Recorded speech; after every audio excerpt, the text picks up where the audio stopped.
विद्यार्थींकर परमा आराध्या मनीषर मन भितरे ज्ञान रूपरे सरस्वती सबुबेले रही थांती। से मनरूपा ए संसार रे जहा श्रेष्ठ सुंदर ओ उत्कर्ष भावना सरस्वती ताहार संकेत बहन करती। शुभ्रकांति सरस्वती भारतीय संस्कृति ओ सारबतार मूर्तिमंत विग्रह। भारतीय संस्कृति रे देव पूजा ठारू देवी पूजार महात्म्य ओ प्राधान्य अधिक।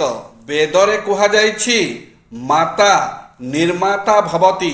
सेथिपई विद्या धन ओ शक्तिर पराकाष्ठाकु यथाक्रमे सरस्वती लक्ष्मी ओ दुर्गा एही मातृशक्ति रूपरे नामित करा जाइछि।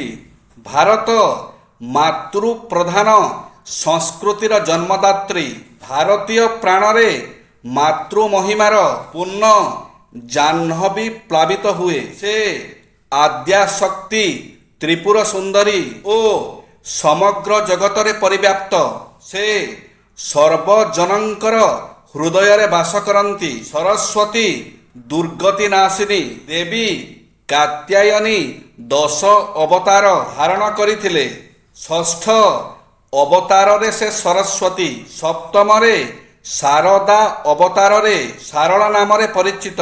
से ब्रह्म ज्ञान स्वरूपिणी ब्रह्म ज्ञानर सार निर्यास ओ मुख्य रूपा। जय निरुद्ध कामना पूर्ण हुए स्वप्न रे। स्वप्न रे अनेक समय रे आमर निरुद्ध इच्छा बा कामना पूर्ण होता।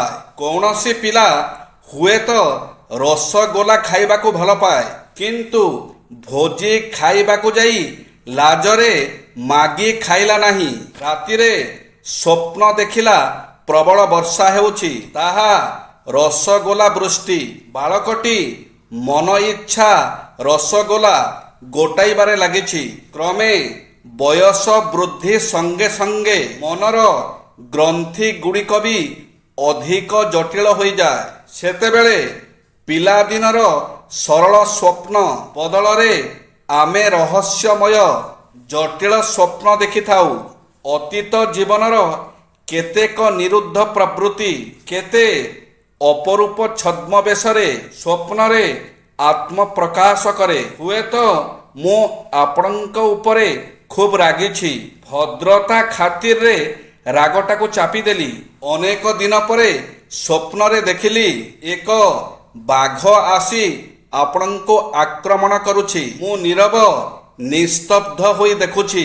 एही परि मोर निरुद्ध रागटा आपणक उपरे सुझाई देली। यौवनारंभरे निरुद्ध कामना प्रवृत्ति प्राय ही स्वप्न रूपी माध्यम रे चरितार्थ हुए। जय श्री जगन्नाथ।